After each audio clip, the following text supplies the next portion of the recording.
Hi friends, మనస్మిత స్టోరీస్కి మీ అందరికీ స్వాగతం, సుస్వాగతం. హాయ్ ఫ్రెండ్స్, అందరూ ఏం చేస్తున్నారండి? అందరూ బాగున్నారా? మీరంతా చాలా చాలా బాగుండాలని మరీ కోరుకుంటోంది మీ లక్ష్మి అక్క. సరే, ఇక కథలోకి వెళ్దామా? ఈరోజు మనం చదువుకోబోయే కథ మూఢ విశ్వాసం. ఒక వదిన తన మరదలి జీవితాన్ని మూఢనమ్మకం అడ్డం పెట్టుకొని ఆమె జీవితాన్ని ఎలా నాశనం చేయబోయిందో తెలుసుకుందాము ఈ కథలో. సరే, ఇక కథలోకి వెళ్దామా? తన మేలి ముసుగు తీసి పక్కన పెట్టి కర్చీప్తో చెమట అద్దుకుంటూ నవ్వుతూ భర్త వైపు చూసింది మహాలక్ష్మి. ఒక్కసారిగా ఉలిక్కి పడ్డాడు రాము. తను అనుకున్నది ఒకటి, ఇక్కడ చూసేది వేరుగా ఉంది. ఆమె అప్సరసలా ఉంది, పైగా పెద్ద కుటుంబం. తనలాంటి అనాకారి పేదవాడికి ఇచ్చి వాళ్ళ అన్నయ్యలు ఎందుకు పెళ్లి చేశారు? ఈమెకు నేను అసలు ఏ విధంగానూ సరిపోను అని ఆలోచిస్తున్నాడు. ఆమెను తాకాలన్నా కూడా భయంగా ఉంది రాముకి. దానికి కూడా నేను అర్హుణ్ణి కాదు అన్నట్లు ఆమె వైపు చూస్తున్న భర్త చేతి మీద తన చేయి వేసింది చిన్నగా మహాలక్ష్మి. ఉలిక్కి పడ్డాడు రాము. అందంగా చిరునవ్వు నవ్వింది. కానీ రాము బుర్రకి అవేమీ ఎక్కటం లేదు. తన ఆలోచనలో తను కొట్టుకుపోతున్నాడు. అసలు మహాలక్ష్మిని నాకిచ్చి పెళ్లి చేయాల్సిన అవసరం ఏముంది? ఆమె జీవితంలో ఏదైనా జరగరాని దుర్ఘటన జరిగిందా? అందుకే ఆమెను నాకు అంటగట్టారా అనుకున్నాడు ఒక క్షణం. అతనికి అక్కడ కూర్చోవాలనిపించలేదు. లేచి వెళ్ళి తలుపులు తీసుకొని బయటికి వెళ్ళిపోయాడు. బాధగా అతను వెళ్ళిన వైపు చూస్తూ కన్నీళ్లు పెట్టుకుంది మహాలక్ష్మి. మెల్లిగా దిండు మీద తలవాల్చింది. తన పుట్టింటి గురించి, ఈ పెళ్లి గురించి అంతా ఆమె మనోఫలకంపై జ్ఞాపకాల దొంతరపరుచుకుంది. అది కరీంనగర్ దగ్గర ఓ చిన్న టౌన్. ఆ ఊర్లో బాగా డబ్బున్న ఫ్యామిలీ లింగం గౌడ్ గారిది. ఆయనకు చాలా వ్యాపారాలు ఉండేవి. ఆయనకు 5 పిల్లలు, 4 మగపిల్లల తర్వాత 7 ఏళ్ల తర్వాత లేటుగా ఒక ఆడపిల్ల పుట్టింది. ఆఖరిగా పుట్టిన ఆడపిల్లని లక్ష్మీ స్వరూపంగా తలచి మహాలక్ష్మి అని పేరు పెట్టి ఎంతో ముద్దుగా చూసుకున్నారు తల్లిదండ్రులు. అనుకున్నట్టుగానే మహాలక్ష్మి పుట్టాక లింగం గౌడ్ గారి బిజినెస్లు ఇంకా పెరిగాయి. లక్షాధికారి నుంచి కోటీశ్వరుడయ్యాడు. కోట లాంటి ఇల్లు కట్టాడు. అంతా మా మహాలక్ష్మి పుట్టిన వేళ విశేషం అని పొగుడుకునేవారు తల్లి తండ్రి. అన్నలు కూడా ఆ పాప కాలు కింద పెడితే ఎక్కడ కందిపోతుందో అన్నట్లుగా అరచేతుల్లో పెంచేవారు. మహాలక్ష్మి పుట్టేటప్పటికి పెద్దన్నయ్యకి 15 ఏళ్ళు వచ్చాయి. 22 సంవత్సరాలకే ప్రేమించానని ఇంట్లో మారం చేయటంతో తమ ఇంటికి తగిన కోడలు కాకపోయినా సరేనని ఆ అమ్మాయికిచ్చి పెళ్లి చేశారు. ఆ అమ్మాయి పేరు సంగీత. సంగీతకి ఆస్తి తక్కువైనా టెక్కు ఎక్కువ. కొంచెం అందంగా ఉండటంతో విపరీతమైన పొగరు. అందరూ తనకే ప్రయారిటీ ఇవ్వాలి అనుకుంటుంది. కానీ అత్తగారింట్లో అందరూ మహాలక్ష్మిని నెత్తిన పెట్టుకొని చూస్తూ ఉంటారు. అది సంగీతకి ఇష్టం లేకపోయింది. అందంగా, అమాయకంగా, అచ్చం శ్రీ మహాలక్ష్మిలాగా ఉండే మహాలక్ష్మిని అన్నలందరూ అంత గారాబంగా చూడటం, అత్తమామలు ఏ పని చేయాలన్నా ముందుగా మహాలక్ష్మి చేత్తో చేపించటం ఆమెకు కంటగింపుగా ఉంది. మహాలక్ష్మికి 12 ఏళ్ళు వచ్చేటప్పటికి తల్లి తండ్రి ఇద్దరూ కరీంనగర్ పెళ్లికి వెళ్ళి వస్తూ యాక్సిడెంట్లో మరణించారు. అప్పటి నుంచి ప్రారంభమయ్యాయి మహాలక్ష్మికి కష్టాలు.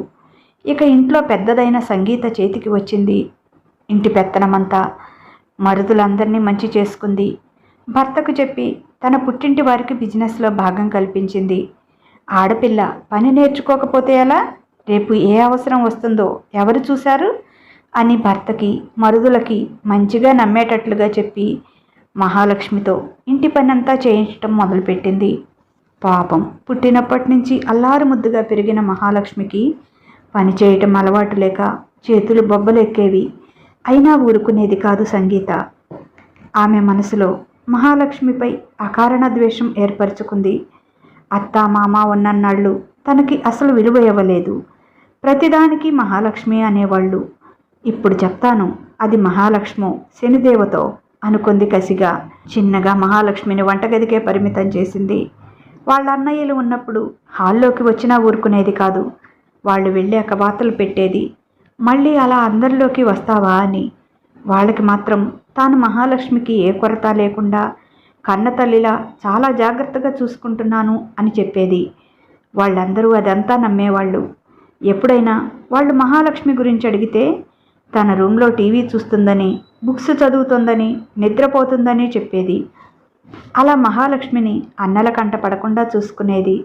చిన్నగా మహాలక్ష్మి అనే ఒక చెల్లెలు తమతో పాటు తమ ఇంట్లోనే ఉంటుంది అనే విషయం కూడా వాళ్ళ అన్నయ్యలు దాదాపుగా మర్చిపోయారు.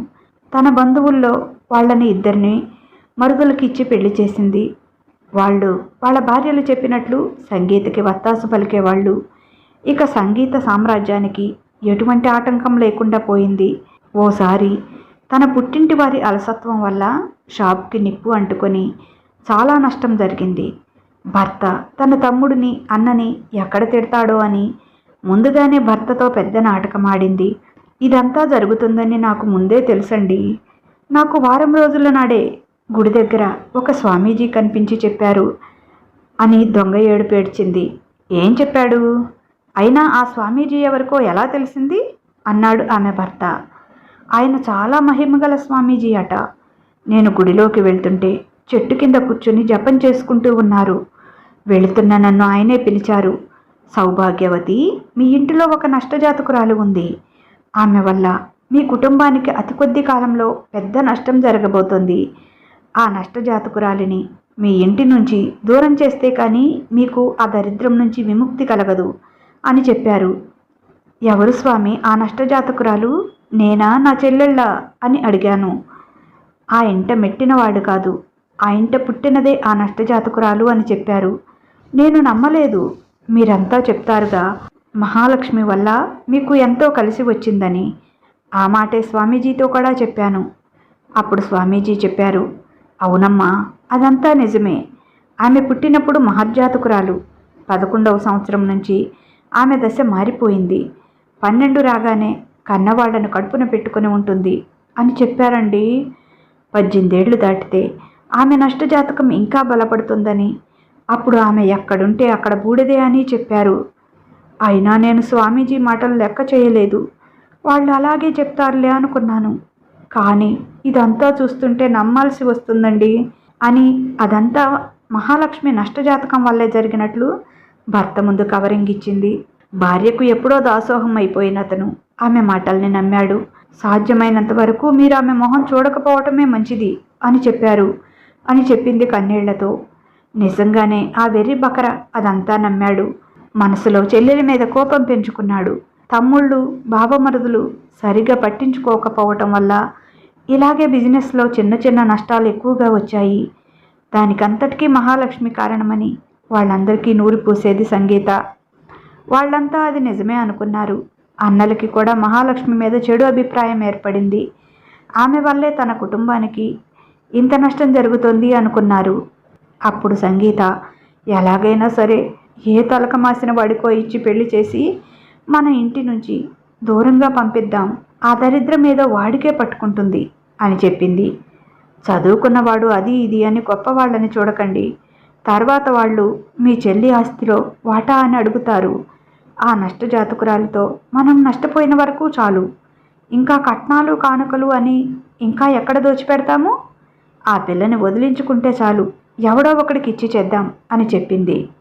మహాలక్ష్మికి సరైన సంబంధం తెచ్చి మంచి వ్యక్తికి ఇచ్చి పెళ్లి చేయటం సంగీతకి అస్సలు ఇష్టం లేదు. అందుకే వాళ్ళకి అలా చెప్పింది. ఆమె మాటల మాయలో ఉన్న మహాలక్ష్మి అన్నయ్యలు సరే అన్నారు. వాళ్ళంతా తమ పనులకు వెళ్ళిపోయారు. దీనికి దరిద్రాలకే దరిద్రమైన సంబంధం ఎక్కడ వెతకాలి అని ఆలోచించసాగింది సంగీత. అప్పుడే బియ్యం మూట ఎత్తుకొని అక్కడికి వచ్చాడు రాము. నల్లగా సన్నగా చెమటలు కారుకుంటూ చూడగానే వీడేం మనిషిరా బాబు అనిపించేటట్లు ఉన్నాడు. బియ్యం బస్తా వేసి, అమ్మా డబ్బులిస్తే నేను వెళ్ళిపోతాను అన్నాడు. వెళ్ళొచ్చులేరా, కూర్చో అని అతనికి ఎప్పుడూ లేనిది ఫ్రిడ్జ్లోంచి వాటర్ బాటిల్ తెచ్చిచ్చింది. నాకు ఇప్పుడు వద్దమ్మా, డబ్బులిస్తే వెళ్ళిపోతాను, కొట్లో ఎవరూ లేరు అన్నాడు. అవునరా రాము, నువ్వేం చేస్తూ ఉంటావు అంది. నేను మన ఊరు షావుకారు గారు ఉన్నారు కదండి, ఆయన షాపులో పనిచేస్తుంటాను. షాపులో పొట్లాలు కట్టడం దగ్గర నుంచి ఇలా ఇళ్ళకి తీసుకువెళ్ళి సరుకులు ఇవ్వటం వరకు అన్నీ చేస్తానమ్మా అన్నాడు. అవునా, ఎంత ఇస్తాడేంటి షావుకారు అంది. ఎంతమ్మా, నెలకి 2000 ఇస్తాడు. జీతం పెంచమని అడిగినా పెంచడు. అన్నాడు. అయినా నేను ఒక్కడినేగా, అలాగే సర్దుకుంటున్నానమ్మా అన్నాడు. ఒక్కడివే ఏంటి, తల్లి తండ్రి లేరా అంది సంగీత. నాకు ఎవరూ లేరమ్మా, నేను అనాథని అని చెప్పాడు. అలాగా, ఏం చదువుకున్నావు అంది. ఏంటమ్మా నేను చదువుకునేది, చిన్నప్పుడు ఎప్పుడో మా అమ్మ నాయన ఉండగా బడికి పంపించారు. 5వ తరగతి వరకు చదివాను. వాళ్ళిద్దరూ పోయారు. నాది అనాథ బ్రతుకయ్యింది. ఇక అప్పటి నుంచి అక్కడ ఇక్కడ పనులు చేసుకుంటూ పొట్ట పోసుకుంటూ ఉన్నాను అన్నాడు. మరి పెళ్లి చేసుకోవాలని లేదా, నీకెంత వయసు ఉంటుంది అంది సంగీత. నాకు 28 ఏళ్ళమ్మా. అయినా నాకు పిల్లని ఎవరిస్తారండి, చేసుకుంటే మాత్రం నేను సంపాదించేది నాకే చాలదు. ఆ పిల్లకేం పెడతాను, నాకు పుట్టే పిల్లలకేం పెడతాను. అందుకే దాని గురించి నేను కూడా ఆలోచించలేదమ్మా అన్నాడు నిరాసక్తంగా. దానిదే ముందులేరా, అప్పుడు ఆ పిల్ల కూడా కష్టపడుతుంది కదా, ఇద్దరూ కలిసి బాగా సంపాదించుకోవచ్చు. ఏమోలే, పెళ్లి చేసుకో, కలిసి వస్తుందేమో అంది సంగీత. ఊరుకోండి అమ్మగారు, మీరు మీ మాటలు. అనాథ వెధవని, నాకు పిల్లని ఎవరిస్తారు అని నవ్వాడు. నాకు తెలిసిన పిల్ల ఒక అమ్మాయి ఉందిరా, కాకపోతే రూపాయి కూడా కట్నమివ్వరు. కట్టుబట్టలతో నీతో పాటు వస్తుంది, చేసుకుంటావా అంది. సిగ్గుపడ్డాడు రాము. అతని చెమట నిండిన నల్లని మొహంలో ఆనందం తళుక్కుమంది. అబ్బో అనుకుంది సంగీత. సరే, మన పొరుగురి గుడిలో పెళ్ళి, పిల్లని ముందే చూపించరు. పిల్ల చక్కగా ఉంటుందిలే. అక్కడ ఇద్దరూ దండలు మార్చుకొని ఇక ఆ పిల్లని అట్నుంచటే నీ ఇంటికి తీసుకువెళ్ళాలి. నీకు ఇష్టమేనా అంది. కాసేపు ఆలోచించి సరేనమ్మా, మీ ఇష్టం అన్నాడు. ఇంతకీ ఎవరమ్మా ఆ పిల్ల అన్నాడు. ఏరా, చెప్తే గాని చేసుకోవా, నీకు అసలు పిల్లనివ్వటమే ఎక్కువ, ముందే వివరాలన్నీ కావాలా అని గదమాయించింది సంగీత. అబ్బే అదేం లేదమ్మా, ఊరికే అడుగుతున్నాను అన్నాడు. తర్వాత రోజు రాముని పిలిపించి, రేపే నీ పెళ్ళి, మన పొరుగురి అమ్మవారి గుడి దగ్గరికి రా, నీతో పాటు ఎవరిని తీసుకురావద్దు అని చెప్పింది. తన ఆలోచన భర్తలకి చెప్పింది. వాళ్ళకి మనసు చివుక్కుమంది. అదేంటి సంగీత, మరి అలా అనాథ పిల్లల ఎవరికీ తెలియకుండా దొంగచాటుగా పెళ్లి చేయటం నా మనసుకు ఎలాగో ఉంది అన్నాడు భర్త. స్వామీజీ అలాగే చెప్పారండి, అలా అయితేనే మనకి పట్టిన దరిద్రం వదిలిపోతుంది అని చెప్పారు. మీరు కూడా ఆలోచించండి. ఊరందరికీ తెలిస్తే ఇంత ఆస్తి ఉంది, గొప్ప సంబంధం తెచ్చి పెళ్లి చేయలేరా చెల్లికి అని అందరూ మిమ్మల్ని తలో మాట అనరా? అసలు ఈ ఆలోచన అంతా వదిలిపెట్టండి. ముందు మనకి పట్టిన శని వదిలించుకోవాలి, లేకపోతే ఇలాగే జరిగిపోతుంది. ఎప్పుడు మనకు అన్ని నష్టాలే జరుగుతాయి అని చెప్పింది. ఆ మాటలు తలకి ఎక్కించుకున్న మహాలక్ష్మి అన్నలు, సరే నీ ఇష్టం వచ్చినట్లు చెయ్యి, ఆ టైంకి మేము గుడి దగ్గరికి వచ్చి అక్షంతలు వేస్తాము అన్నారు. సంగీతకు అది కూడా ఇష్టం లేదు. కానీ వాళ్ళని వద్దంటే వాళ్ళు మరో రకంగా అనుకుంటారు. అప్పుడు తను చేసేదంతా తెలియచ్చు అనుకొని కామ్గా ఊరుకుంది. సంగీత మహాలక్ష్మి దగ్గరికి వెళ్ళి తన పాత పట్టుచీర ఒకటి ఇచ్చి, స్నానం చేసి ఇది కట్టుకో అని చెప్పింది. ఇప్పుడు ఇదెందుకు వదినా అంది. చెప్తాలే, వెళ్ళి రెడీ అయ్యిరా అంది. మహాలక్ష్మి వెళ్ళి తలస్నానం చేసి తన పొడవాటి కురులను దువ్వి జడల్లుకుంది. వదిన ఇచ్చిన చీర కట్టుకుంది. ఆమె ఇచ్చిన మట్టి గాజులు వేసుకుంది. ఇంకా వేరే ఏ అలంకరణ లేదు. అయినా కూడా మహాలక్ష్మిలో వెలిగిపోతుంది. ఆ పాత చీరలో కూడా. సంగీత దగ్గరికి వచ్చింది. జడలో ఒక మూరిడ మల్లెపూలు దండ తురిమి ఒక మేలి ముసుగు తెచ్చి తలపైగా వేసింది. ఇదెందుకు వదినా అంది ఆశ్చర్యంగా మహాలక్ష్మి. తమ ఇళ్లలో అది పెళ్లిలో మాత్రమే వేసుకుంటారు. ఈరోజు నీకు పెళ్ళి అని చెప్పింది. మరి అన్నయ్య లేరి అంది మహాలక్ష్మి. నేరుగా పెళ్లి దగ్గరికే వస్తారు, ఇంకరా అని మహాలక్ష్మిని కారులో కూర్చోబెట్టుకుని ఎవరికీ తెలియకుండా పొరుగురి గుడికి తీసుకువెళ్ళింది తన చెల్లెళ్లతో సహా. మహాలక్ష్మికి అంతా అయోమయంగా ఉంది. ఏంటి వదిన సడన్గా పెళ్ళి అని చెప్తుంది, ఇంతకీ పెళ్లి కొడుకెవరు? పెళ్ళంటే ఇలా ఏమీ లేకుండా అప్పటికప్పుడు గుడిలోకి వెళ్ళి పెళ్లి చేసుకుంటారా? కనీసం ఇంటి ముందు పందిరి లేదు, బాజా భజంత్రీలు లేవు, చుట్టాలు లేరు, పెళ్లి కూతుర్ని చేయటం లేదు, అసలు ఏమీ లేకుండా పెళ్ళేంటి? ఇంతకీ అన్నయ్యలకు తెలుసా లేదా ఈ విషయం? అసలు పెళ్లి కొడుకెవరు అనుకుంది. అన్నీ ప్రశ్నలే తప్ప జవాబు చెప్పేవారు ఎవ్వరూ లేరు. ఎవరిని అడగలేదు కూడా. భారమంతా భగవంతుడికి వదిలేసింది. నిర్వేదంగా కారు అద్దంలోంచి ఆకాశంలోకి చూస్తూ, అమ్మా, నాన్న, నాకు పెళ్ళంట, మీరు చూస్తున్నారా అని కన్నీళ్లు పెట్టుకుంది. అమ్మ ఉన్నప్పుడే తనకి దాదాపు 10 కేజీల బంగారం పైనే కొంది. ఒక్కొక్క వెరైటీకి చాలా రకాలు కొనేది. ఈరోజు పెళ్లిలో తన మెడలో కనీసం చిన్న చైన్ కూడా లేదు. చేతికి బంగారు గాజులు లేవు. ఇవన్నీ లేకపోయినా పర్వాలేదు, కనీసం అన్నయ్యలు వచ్చి నాకు ఆశీర్వాదం ఇస్తారా? అది కూడా లేదా? అన్నయ్యలని తన కళ్ళారా చూసి ఎన్ని రోజులయ్యిందో. వదిన పైన గదిలో ఉన్నప్పుడు మాత్రమే తను దొంగచాటుగా అన్నయ్యలను చూస్తుంది. కనీసం వాళ్ళకి కూడా నేనెందుకు గుర్తుకు రావటం లేదు అని కన్నీళ్లు పెట్టుకుంటుంది. అమ్మా నాన్నతోనే మా ప్రేమలన్నీ మట్టిలో కలిసిపోయాయా? అన్నయ్యలు తనని ఎంత అపురూపంగా చూసుకునేవారు. ఇప్పుడు కనీసం తను ఉన్నానో లేదో కూడా వాళ్ళు పట్టించుకోవటం లేదు. అసలు తననే మనిషి ఆ ఇంట్లో ఉందని వాళ్ళకి గుర్తు కూడా లేదు. నా పెళ్లి విషయం అన్నయ్యలకు చెప్పిందో లేదో వదినని అడిగే ధైర్యం లేదు. గుడి దగ్గరికి వెళ్ళారు. గుడిలో ఎవరూ జనం లేరు. ఎప్పుడైనా ఒకరు వచ్చి నమస్కారం చేసుకొని వెళ్తున్నారు. తాము వెళ్ళిన పావుగంటకి సైకిల్ మీద రొప్పుకుంటూ వచ్చాడు రాము. ఇద్దరిని పీటల మీద కూర్చోబెట్టి, పంతులు గారు, ఇక కానివ్వండి అంది సంగీత. వదినా, అన్నయ్యలు ఇంకా రాలేదు అంది మహాలక్ష్మి. వస్తామన్నారులే, వస్తూ ఉంటారు, పెళ్ళయ్యేలోగా వస్తారులే, అన్నింటికీ ఆత్రమే అని కసురుకుంది సంగీత. ఖచ్చితంగా తాళి కట్టేటప్పుడు అప్పుడే అక్కడికి వచ్చారు మహాలక్ష్మి అన్నయ్యలు. రాముని చూసి వాళ్ళ మొహం చిట్లించారు. పెళ్లి కొడుకు రాము అని సంగీత ముందుగా చెప్పలేదు. ఏమీ లేని, ఎవరూ లేని అనాథ కదా వాడు. తమ చెల్లెల్ని వాడికిచ్చి పెళ్లి చేస్తున్నామా అనుకున్నారు. అంతలో రాము మహాలక్ష్మి మెడలో తాళి కట్టేశాడు. ఇక ఈ టైంలో ఏమీ చేయలేక కామ్గా ఉన్నారు. వాళ్ళందరినీ చూసి కంగు తిన్నాడు రాము. వీళ్ళంతా ఎందుకు వచ్చారు? అవునులే, ఈ సంబంధం మాట్లాడింది సంగీతమ్మే కదా, వాళ్ళింట్లో పని మనిషి అయి ఉంటుంది ఈ పిల్ల. ఆవిడ రమ్మన్నారేమో, అందుకే వాళ్ళ కుటుంబం అంతా వచ్చింది అనుకున్నాడు. తూతూ మంత్రంగా పెళ్లి జరిగిపోయింది. అన్నయ్యల కాళ్ళ మీద పడి ఆశీర్వాదం తీసుకొని మహాలక్ష్మి అన్నయ్య అని వాళ్ళని పట్టుకొని ఏడుస్తుంటే పాత ప్రేమల గుర్తుకు వచ్చి వాళ్ళకి కూడా ఏడుపొచ్చింది. వాళ్ళు కళ్ళు తుడుచుకుంటుంటే రాముకి అర్థం కాలేదు. సరే రాము, పెళ్ళైపోయిందిగా, ఇక నీ భార్యని నువ్వు తీసుకొని వెళ్ళు అని చెప్పింది సంగీత. సరేనమ్మా అన్నాడు. ఆటో పిలిచి సైకిల్ గుడిలోనే పెట్టి ఆటోలో భార్యతో కలిసి తన ఇంటికి వెళ్ళాడు. మహాలక్ష్మి అన్నయ్యలకి మనసు కొంచెం కలతగా ఉంది. తాము చేస్తున్నది కరెక్టేనా?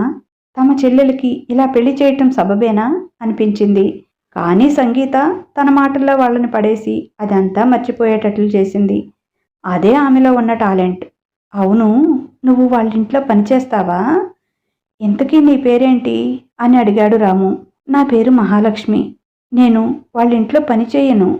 ఆ ఇల్లు మాదే, వాళ్ళు మా అన్నయ్యలు అని చెప్పింది. అదిరిపడ్డాడు రాము. ఇంతకుముందు ఆ ఇంట్లో ఎప్పుడూ ఆమెను చూడలేదు. అవునా, నిన్ను నేనెప్పుడూ ఆ ఇంట్లో చూడలేదు అన్నాడు అనుమానంగా. నేనెప్పుడూ బయటకు రాను, ఎక్కడో లోపల పనులు చేసుకుంటూ ఉంటాను. నేను మిమ్మల్ని చూశాను అంది. మరి నన్ను చూసే పెళ్లికి ఒప్పుకున్నావా అన్నాడు ఆశ్చర్యంగా. సన్నగా నవ్వింది మహాలక్ష్మి. ఆమె నవ్వు ఏంటో అర్థం కాలేదు అతనికి. అతని ఆలోచనలో అతను ఉన్నాడు. గౌడు కుటుంబం, ఆ ఇంటి ఆడపిల్లని నాకెందుకు ఇచ్చి పెళ్లి చేశారు? నేను అనాథని, పేదవాడిని, పైగా పెద్ద అందగాడిని కాదు. ఎందుకు చేశారు? ఏం జరిగి ఉంటుంది? ఏదో జరిగింది, లేకపోతే అంత గొప్పవాళ్ళు ఈమెను నాకెందుకు ఇచ్చి పెళ్లి చేస్తారు? పైగా ఇంత రహస్యంగా, ఎవరికీ తెలియకుండా అనుకున్నాడు. రాము తన ఆలోచనలో తానే ఉన్నాడు. ఇంటికి వెళ్లే వరకు అక్కడ హారతి ఇచ్చి ఆహ్వానించే వాళ్ళు ఎవరూ లేరు. పక్కింట్లో సుబ్బమ్మవ్వని పిలిచాడు. ఆవిడ వచ్చి, ఓరి సచ్చినోడా, పెళ్లి చేసుకొని వచ్చావా? కనీసం మాకు ముందే చెప్పే పని లేదంట్రా? అక్కడే ఆగండి అని మందలించి తన ఇంట్లోకి వెళ్ళి ఎర్రనీళ్లు కలుపుకొని వచ్చి దిష్టి తీసి, ఇక లోపలికి వెళ్ళండి, ఈ పూటకి బువ్వ నేను పంపిస్తాలేరా అబ్బి అని చెప్పింది. సరే అవ్వా అని మహాలక్ష్మిని లోపలికి తీసుకువెళ్ళాడు. మా అమ్మ అయ్య పోయినప్పటి నుంచి నా మంచి చెడు అంతా ఈ అవ్వే చూస్తూ ఉంటుంది అని చెప్పాడు. తల ఊపింది మహాలక్ష్మి. అది ఓ పూరి గుడిసె. చాలా చిన్న ఇల్లు, ఒకటే హాలు. వంటకి కూడా అక్కడే ఒక పక్కగా కట్టెల పొయ్యి ఏర్పాటు చేసి ఉంది. ఒక పక్క తడికలతో చిన్న గదిలాగా ఏర్పాటు చేసి ఉంది. అది కొత్తగా ఈరోజే ఏర్పాటు చేసినట్లుగా అనిపించింది. ఆ గదిలోకి వెళ్ళి కూర్చో అన్నాడు రాము. తనకి ఇంకా ఆలోచనలు తెగటం లేదు. మనసంతా గజిబిజిగా ఉంది. అంత గొప్పవాళ్ళు నాకెందుకు ఇచ్చి చేశారు? అదే అతని మనసును తొలిచేస్తున్న ప్రశ్న. ఈ అమ్మాయి కురూపులా ఉంటుందా, లేక ఆమె ఎవరితోనైనా కాలు జారిందా? ఆమె మీద ఏదైనా అఘాయిత్యం జరిగితే, కడుపో కాలో వస్తే అది బయటకు చెప్పకుండా ఇలా రహస్యంగా నాకిచ్చి పెళ్లి చేశారా? ఇలా రకరకాలుగా సాగిపోతున్నాయి అతని ఆలోచనలు. ఏదీ ఒక కొలిక్కి రావటం లేదు.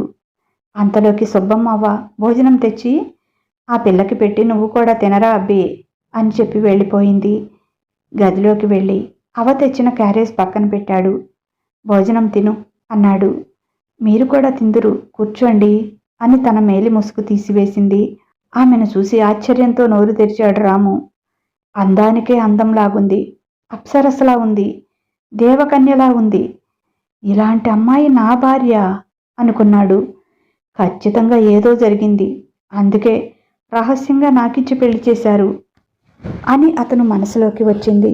అందుకే నువ్వు తిను, నాకు ఆకలి లేదు అని గదిలోంచి బయటికి వచ్చాడు.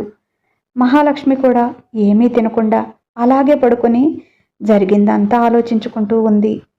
ఇక ప్రస్తుతంలోకి వస్తే బయటికి వెళ్ళి ఆలోచిస్తూ అరుగు మీద కూర్చున్న రాముని చూసి, ఒరేయ్ నీకు బయట ఏం పనిరా? ఆ పిల్ల కొత్త పిల్ల కదా, ఒకదాన్ని ఇంట్లో వదిలేసి వచ్చావా? బుద్ధుందా నీకు అసలు? పో లోపలికి అని కసిరింది సుబ్బమ్మవ్వ.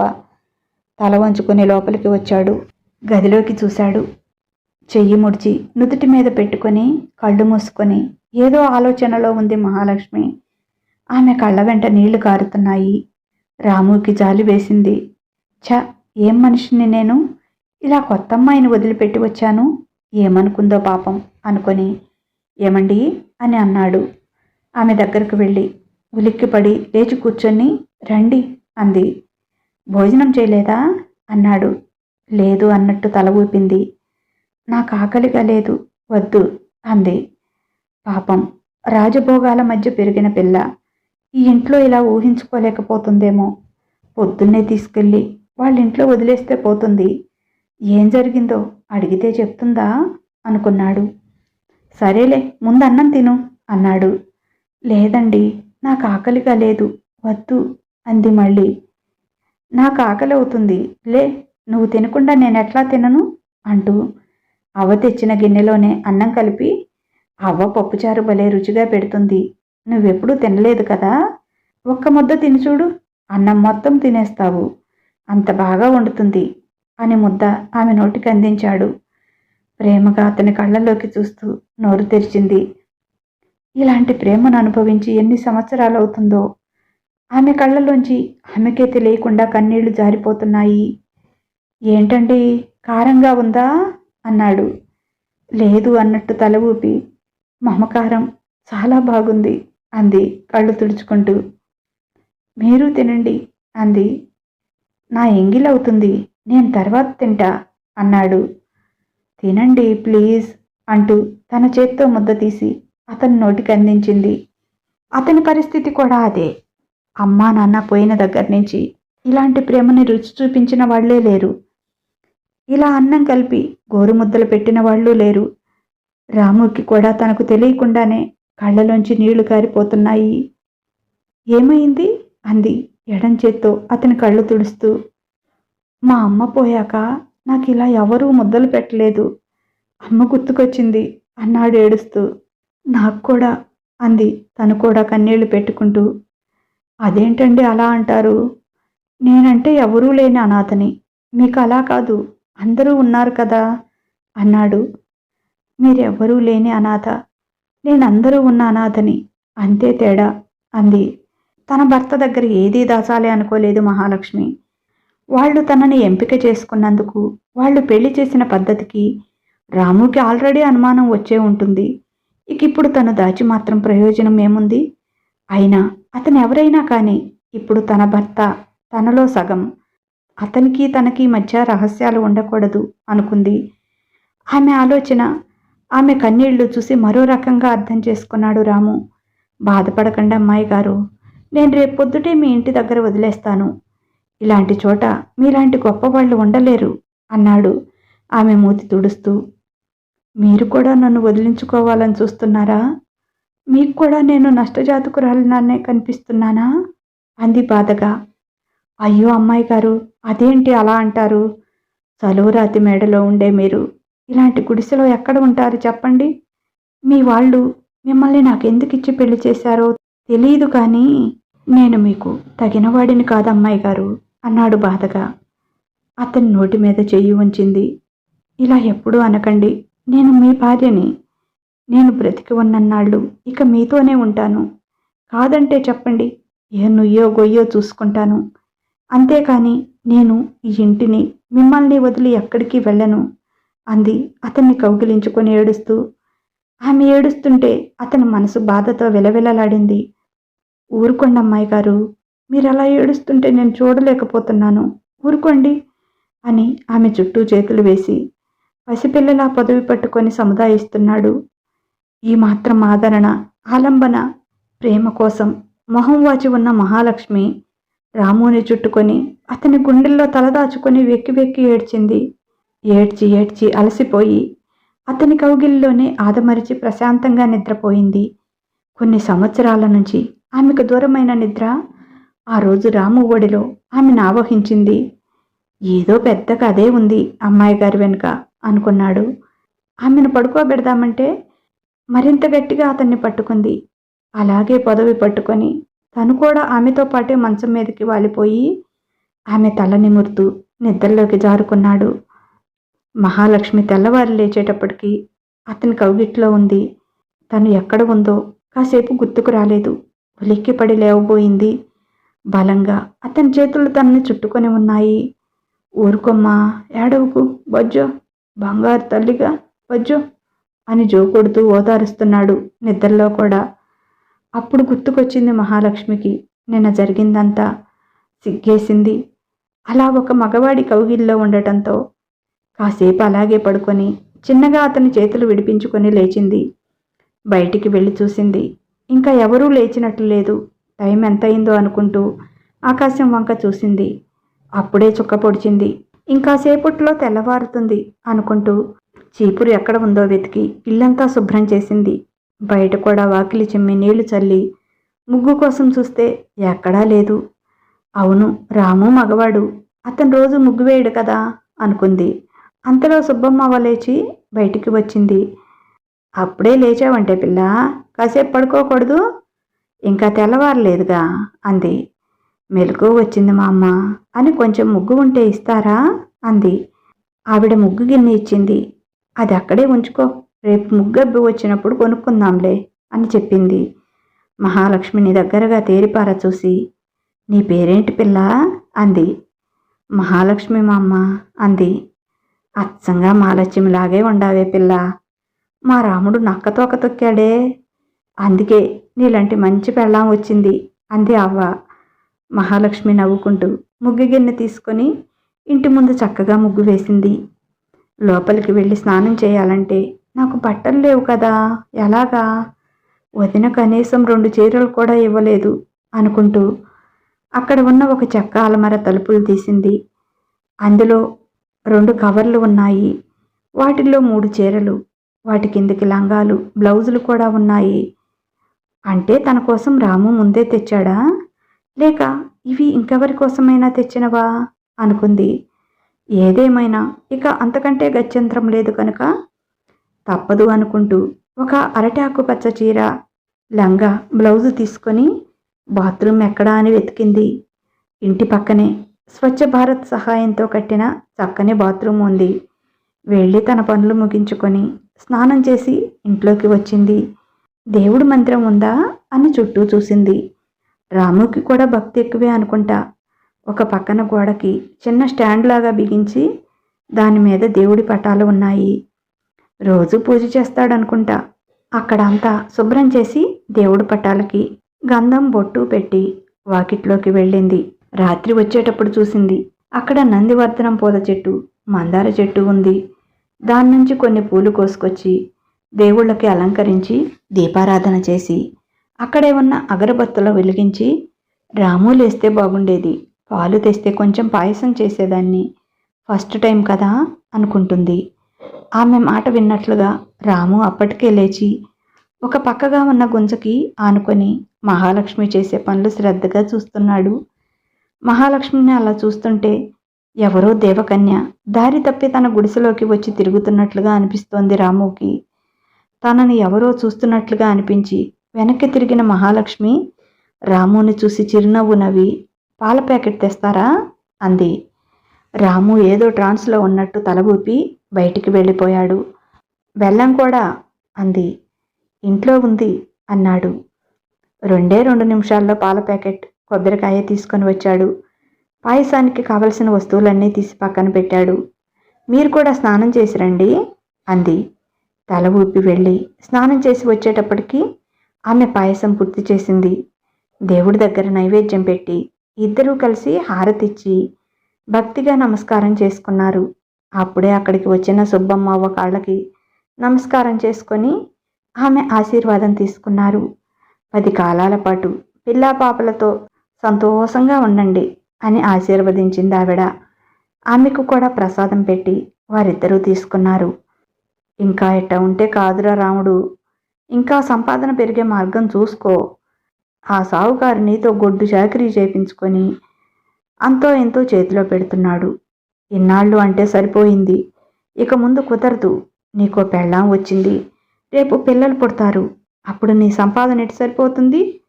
అతి మంచితనానికి పోకుండా చక్కగా రూపాయి సంపాదించటం నేర్చుకో అని హితబోధ చేసింది సుబ్బమ్మవ్వ. సరే అవ్వా అన్నాడు. నేను టిఫిన్ బయట నుంచి తెస్తానులే అంటే, వద్దు, రవ్వ ఉందిగా, ఉప్మా చేసేస్తాను. ఎంత? 5 నిమిషాలు. బయటవి నాకు ఇష్టం ఉండదు, పైగా చాలా డబ్బులు కూడా అయిపోతాయి అంది మహాలక్ష్మి. మామ, నీకు తాతయ్యకి కూడా చేస్తున్నాను, ఈరోజు మీరిక్కడే తినాలి అంది. సరేలే మనవరాలా, నీ మాట ఎందుకు కాదంటాను, కానీ ఎలా చేస్తావో చూస్తాను అంది. 10 నిమిషాల్లో ఉప్మా చేసి టీ గిన్నె పొయ్యి మీద పెట్టింది. తాతను కూడా పిలిచి అందరికీ ఉప్మా పెట్టింది. నువ్వు కూడా తినిపిల్లా అంది సుబ్బమ్మ. నేను తర్వాత తింటాను, మీరు కానివ్వండి, టీ పొంగిపోతాయి అని పొయ్యి దగ్గరే ఉంది. ఆమెకు రాత్రిలా రాముతో తినిపించుకోవాలని ఉంది. అందరికీ టీ తెచ్చింది. టీ తాగి అవ్వ తాత వెళ్ళిపోయారు. మీరు కూడా తినండి అమ్మాయి గారు అన్నాడు రాము. ఇక్కడ అమ్మాయి గారు ఎవరూ లేరు అబ్బాయి గారు, నా పేరు మహాలక్ష్మి. లక్ష్మి అనండి, మహా అనండి, మహాలక్ష్మి అనండి, ఎలా అన్నా పలుకుతాను, మీ ఇష్టం. అమ్మాయి గారు అంటే మాత్రం పలకను అని చెప్పింది. సరే, ఎలా పిలవాలో చెప్పు అంటున్న రాము చేతిలో ఉప్మా ప్లేట్ తెచ్చి పెట్టింది.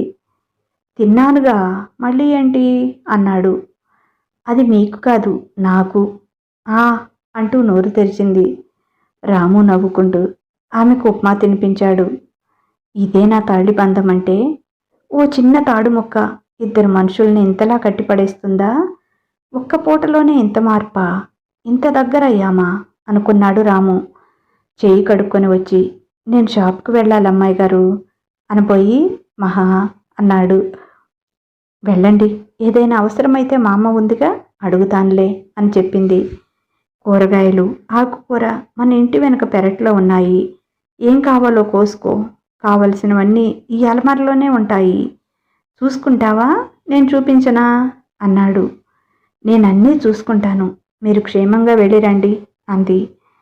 నిన్ను వదిలేసి వెళ్ళటం నాకు ఇష్టం లేదు మహా, కానీ తప్పదు, వెళ్ళకపోతే షావుకారు ఊరుకోడు, అవ్వ చెప్పినట్లు వేరే ఏదైనా పని వెతుక్కోవాలి అన్నాడు. పర్వాలేదు, నేనేం భయపడను, నాకేం కొత్తగా అనిపించటం లేదులే, వెళ్ళిరండి, అవసరమైతే మా అమ్మని పిలుస్తానుగా, మధ్యాహ్నం భోజనానికి రండి అంది. సరేనని తల ఊపి వెళ్ళలేక వెళ్ళాడు. మధ్యాహ్నం భోజనానికి వచ్చేటప్పటికి గుత్తి వంకాయ కూర, ఆకుకూర, పప్పు చేసి వడియాలు వేయించి రాత్రి సుబ్బమ్మ ఇచ్చిన క్యారేజీ గిన్నెలో కూరలు పెట్టి ఇచ్చింది. ఎందుకే పిల్ల, నేను చేసుకుంటాను కదా, ఇలా వృధా ఖర్చులు పెట్టకు, మీ ఆయనకు వచ్చే సంపాదన అంతంత మాత్రమే, వేడి నీళ్లకు చన్నీళ్ళు అన్నట్లు నువ్వు కూడా ఏమైనా చేసి ₹1 సంపాదించడం నేర్చుకో. మనలాంటి పేదవాళ్ల బ్రతుకులు అందరూ కష్టం చేసుకుంటే కానీ గట్టెక్కవు అని చెప్పింది. సరే మా అమ్మ, ఆలోచిస్తాను. ఇవి మన పెరట్లో కూరగాయలే, నేనేమీ కొని చేయలేదు అంది. అది చెప్పగానే మా అమ్మకి ఒక ఐడియా వచ్చింది. ఇన్ని రోజులు వాడికంటే కుదరలేదు. ఏదో స్థలం ఉందని ఇంట్లోకి 4 మొక్కలు పెట్టుకునేవాడు. ఆ పెరడంతా శుభ్రం చేపించి చక్కగా కూరగాయ పాదులు పెట్టు, ఆకుకూర మడులు పొయ్యి, నేను అమ్మి పెడతాను అని చెప్పింది. సరే మా అమ్మ, అలాగే చేస్తాను అని చెప్పింది. మధ్యాహ్నం భోజనానికి వచ్చిన రాముకి పక్కనే కూర్చుని ప్రేమగా కొసరి తినిపించింది. ఆ ప్రేమ రాముకి ఎంతగానో నచ్చుతోంది. ఈ అమ్మాయి గారు గొప్పింటి బిడ్డ, వాళ్ళెందుకో ఆవేశంలో నాకిచ్చి పెళ్లి చేశారు. వాళ్ళు మళ్ళీ తీసుకువెళ్తారేమో, నన్ను వదిలిపెట్టి వెళ్ళిపోతుందేమో. తను వెళ్తే నేనుండగలనా? ఒక్క పూటకి ఇంతగా అలవాటు పడిపోయింది అనుకున్నాడు. మా అమ్మ చెప్పిన పనికి ఆ రోజే శ్రీకారం చుట్టింది. సాయంత్రం 4 గంటల దగ్గర నుంచి పార తీసుకొని అక్కడ సగం పైనే కలుపంతా శుభ్రం చేసింది. గుణపంతో మట్టిని తిరగేయాలంటే తన వల్ల కాదు. రాము ఖాళీగా ఉన్నప్పుడు చేపించాలి అనుకుంది. పాపం, అది అలవాటు లేని పని కావటంతో చేతులకి బొబ్బలు వచ్చాయి. చేతులు మండుతున్నా అలాగే వంట పూర్తి చేసి స్నానం చేసి రాము కోసం ఎదురు చూస్తూ కూర్చుంది. కాసేపు మా అమ్మగారు వచ్చి కూర్చొని వెళ్ళింది. వాడు వచ్చేటప్పటికి 10 అవుతుంది అమ్మాయి, నువ్వు కూడా కాసేపు నడుం వాల్చు, నాకు నిద్ర వస్తుంది, నేను వెళ్తున్నానులేమ్మా అని వెళ్ళింది. ఇందాక పెరట్లో అలవాటు లేని పని చేయటంతో నిజంగానే ఒళ్ళంతా పులిసిపోయినట్లుగా ఉంది. మంచం మీద వాలి చేతులు 2 గాలికి ఆరపెట్టుకొని తెలియకుండా అలానే నిద్రపోయింది. కాసేపటికి రాము వచ్చి తలుపులు తీసి అలాగే పడుకుందేంటి, అయినా మన ఇంట్లో ఏమున్నాయిలే దొంగలు తీసుకువెళ్ళటానికి అనుకుంటూ లోపలికి వచ్చాడు. మహాలక్ష్మి పడుకొని ఉండటం చూసి సరే స్నానం చేసి వచ్చి లేపొచ్చులే అనుకొని వెళ్ళి స్నానం చేసి వచ్చాడు. మంచం దగ్గరికి వెళ్ళి అమ్మాయి గారు లేవండి, తినేసి పడుకుందరు కానీ అంటూ పిలుస్తుంటే మహాలక్ష్మి గాఢ నిద్రలో ఉండి అస్సలు పలకలేదు. అమ్మాయి గారు అంటూ చెంపలు తట్టాడు. అప్పటికి చిన్నగా మేల్కొని వచ్చేశారా, బాగా నిద్ర పట్టింది అంటూ లేచి స్నానం కూడా చేశారా, పదండి భోజనం పెడతాను అంది. వెళ్ళి ప్లేట్లో భోజనం పెట్టింది. అదేంటమ్మాయి గారు ఒకే ప్లేట్లో పెట్టారు, మీరు తినరా, చాలా టైం అయింది ఇప్పటికే అన్నాడు. ఎందుకు తినను, నాకు కూడా బాగా ఆకలేస్తుంది, నీకోసమే వెయిట్ చేస్తూ నిద్రపోయాను, నాకు ప్లేట్ ఎందుకు, నువ్వు తినిపిస్తావుగా అంది. సారీ అమ్మాయి గారు, నాకు రోజు ఇదే టైం అవుతుంది, మీకు ఆకలైతే మీరు పెందలాడే తినేసేయండి, ఈ టైం దాకా ఉండొద్దు, ఆరోగ్యం పాడవుతుంది అన్నాడు. నేను మా ఇంట్లో ఇంతకంటే లేటుగానే తినేది, నాకు అలవాటే, ఏమీ కాదు అంటూ ముద్ద కలిపి రాముకి పెడదామని కూరలో చేయి పెట్టగానే భగ్గున మండింది. అమ్మా అంటూ వెనక్కి లాక్కుంది. ఏమైంది అన్నాడు ఆదుర్దాగా. అది ఏం కాలేదులే, చిన్న దెబ్బ తగిలింది అంతే అంది. దెబ్బెందుకు తగిలింది, ఎక్కడైనా పడ్డావా, ఏమైంది, ఏది చెయ్యి చూపించు అన్నాడు టెన్షన్గా. అయ్యో అదేం లేదండి, పెరట్లో ఇంకొక 4 కూరగాయ పాదులు పెడదామని కొంచెం క్లీన్ చేశాను, తోట పని ఎప్పుడూ అలవాటు లేదు కదా, అందుకే కొంచెం చెయ్యి మంటగా ఉంది అని చెప్పింది.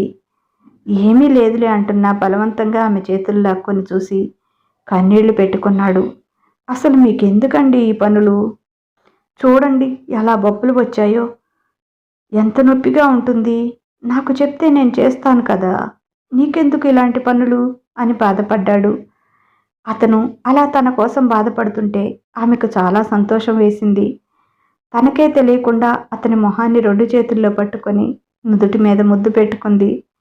థ్యాంక్స్ అండి, నా కోసం కూడా బాధపడేవాళ్ళు ఒకరున్నారంటే నాకు చాలా సంతోషంగా ఉంది అంది తన ఫీలింగ్స్ని మనసులో దాచుకోకుండా. వెళ్ళి చేయి కడుక్కొని రాపో, నేను పెడతాను అని ఆమెకు తినిపించి తను తినేసి ఇప్పుడే వస్తాను అంటూ బయటికి వెళ్ళాడు. కాసేపటికి రూమ్లోకి వచ్చి ఆయింట్మెంట్ తీసి ఏవి చేతులు అని మహాలక్ష్మి చేతులకి ఆయింట్మెంట్ అప్లై చేశాడు. ఈ టైంలో షాపులు ఎక్కడ ఉంటాయి, ఎక్కడ తెచ్చావు అంది. శ్రీను అన్న ఇంటికి వెళ్ళి ఆయన లేపి షాపు తెరిపించి తెచ్చాను అని చెప్పాడు. ఏముంది, తగ్గిపోతుంది కదా. ఇంతకంటే పెద్ద దెబ్బలే తగిలాయి నాకు. వాటికే ఎప్పుడూ మందు రాసిన పాపాను పోలేదు. ఎవరూ పట్టించుకున్న వాళ్ళు కూడా లేరు. ఈ చిన్న వాటికేమవుతుంది అంది. అదేంటి అమ్మాయి గారు అలా అంటారు? మీ అన్నలు వదినలు అందరూ ఉన్నారుగా, మీరేమో ఎవరూ లేనట్లు మాట్లాడతారు అన్నాడు. నిజంగానండి, నాకు ఎవ్వరూ లేరు. అమ్మా నాన్న ఉన్నంత వరకు నేను కాలు కూడా కింద పెట్టకుండా మహారాణిలా పెరిగాను. అమ్మా నాన్నతో పాటు నా వైభోగమంతా పోయింది. అన్నయ్యలు నన్ను పట్టించుకోవటం మానేశారు. వదినలకి నేనొక వేస్ట్ మ్యాటర్ని, కేవలం వాళ్లకు పనులు చేసి పెట్టే పని మనిషిని. ఆ రకంగానే ట్రీట్ చేసేవాళ్ళు అని చెప్పింది బాధగా. మీ వదిన గారు మంచావిడే కదా, ఎందుకు అలా చేసింది అన్నాడు రాము అర్థం కాక. అసలు చేసిందే ఆవిడ. అమ్మా నాన్న పోయాక ఇంటి పెత్తనం మొత్తం వదిన చేతిలోకి వచ్చింది. అన్నయ్యలందరినీ తన మాటల్లో పెట్టుకుంది. చిన్నన్నయ్యలకు కూడా తన చెల్లెళ్ళకిచ్చి పెళ్లి చేసింది. చిన్నగా నన్ను అన్నయ్యలకు దూరం చేసింది. నేను వాళ్ళ ముందుకు వెళ్ళటానికి కూడా వదిన ఒప్పుకునేది కాదు. ఎందుకంటే నా అవతారాన్ని అంతగా మార్చేసింది వదిన. యువరాణిలా ఉండే నన్ను చినిగిన బట్టలతో పని మనిషిగా చేసింది. ఆ విషయం అన్నయ్యలకి ఎక్కడ తెలుస్తుందో అని నేను వాళ్ళకి ఎదురుపడితే ఒప్పుకునేది కాదు.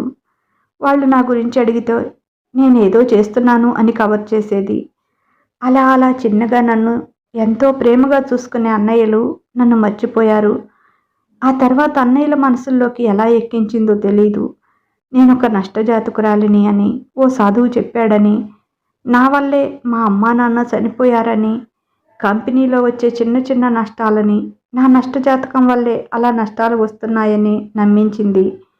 అందుకే ఈ నష్టజాతకురాలిని వదిలించుకోవటానికి మీకు అంటకట్టారు. నాకు కూడా భయమేస్తుందండి. నేను నిజంగానే నష్టజాతకురాలినేమో, నా వల్ల మీకేమైనా అవుతుందేమో అని చాలా భయంగా ఉంది. కానీ ఒక్కరోజుకే మిమ్మల్ని వదిలిపెట్టి వెళ్ళలేనంతగా మీతో బంధం బలపడింది. మీ ప్రేమ చూస్తుంటే నాకు అమ్మా నాన్న గుర్తుకొస్తున్నారు అని వెక్కి వెక్కి ఏడుస్తుంటే మహాలక్ష్మిని దగ్గరికి తీసుకొని, ఊరుకోమ్మా, ఏడవకు. నేను నష్టపోవటానికి నా దగ్గర ఏమైనా ఉందా? నేనే పెద్ద నష్టజాతకుణ్ణి. అందుకే చిన్నతనంలోనే అమ్మని నాన్నని పోగొట్టుకొని అనాథలా బ్రతుకుతున్నాను. నా జీవితంలోకి ఓ అమ్మలా వచ్చావు. నాతో ఈ పేదరికంలో ఉండలేక నువ్వెక్కడ వెళ్ళిపోతావేమో అని నాకు భయమేస్తుంది అని తన మనసులోని భయాన్ని చెప్పాడు. నేనెక్కడికి వెళ్తానండి? నాకు మీరు తప్ప ఈ ప్రపంచంలో ఇంకా ఎవరూ లేరు. అది నా పుట్టిల్లు అనుకుంటున్నారేమో, కాదు. ఇక ఆ ఇల్లు నాకు శాశ్వతంగా దూరం అయ్యింది. నేను ఆ ఇంటి పిల్లనని ఎవరికీ చెప్పకండి. నేనెవరో, ఎలా ఉంటానో కూడా ఎవరికీ తెలీదు. ఎక్కడో అనాథని చూసి పెళ్లి చేసుకున్నాను అని చెప్పండి అని అతని గుండెల్లో తలదాచుకొని ఏడుస్తోంది మహాలక్ష్మి. ఎవరూ లేక నేను అనాథనయ్యాను. అందరూ ఉండి కూడా నీకెందుకమ్మా ఈ కర్మ? మీ అన్నయ్యలు ఎప్పటికైనా నీ మంచితనం తెలుసుకుంటారు, నీ దగ్గరికి వస్తారు. నేను చెప్తున్నానుగా అని ఆమెను ఓదార్చాడు. నాకు వాళ్ళెవరూ అవసరం లేదండి. నా మంచితనాన్ని, నా అదృష్టాన్ని ఎవరూ గుర్తించనక్కర్లేదు. నేను అక్కడ ఉన్నప్పుడే వాళ్ళు నేను ఒకదాన్ని అక్కడ ఉన్నానని మర్చిపోయారు. వాళ్ళు నన్ను కళ్ళతో చూసి కొన్ని సంవత్సరాలు దాటిపోయింది అంటే మీరు నమ్ముతారా? నాకు మీరు ఉంటే చాలు, ఇక ఎవ్వరూ అవసరం లేదు. మీరు కూడా నాకు దూరం కారుగా అని బాధపడుతుంటే, నువ్వు నా జీవితంలోకి వచ్చిన అపురూపమైన వజ్రానివి. నిన్నెలా వదిలిపెడతాను?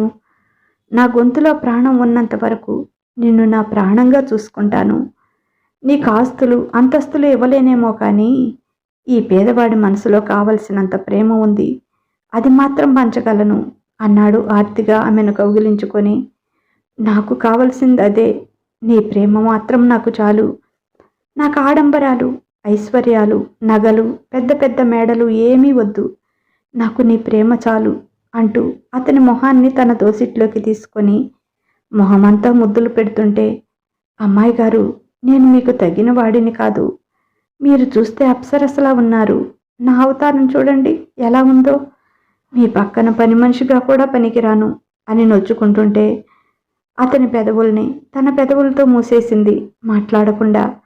అదే తన జవాబు అన్నట్లుగా ఆ ముద్దుతో ఇద్దరిలో కోరిక రేగింది.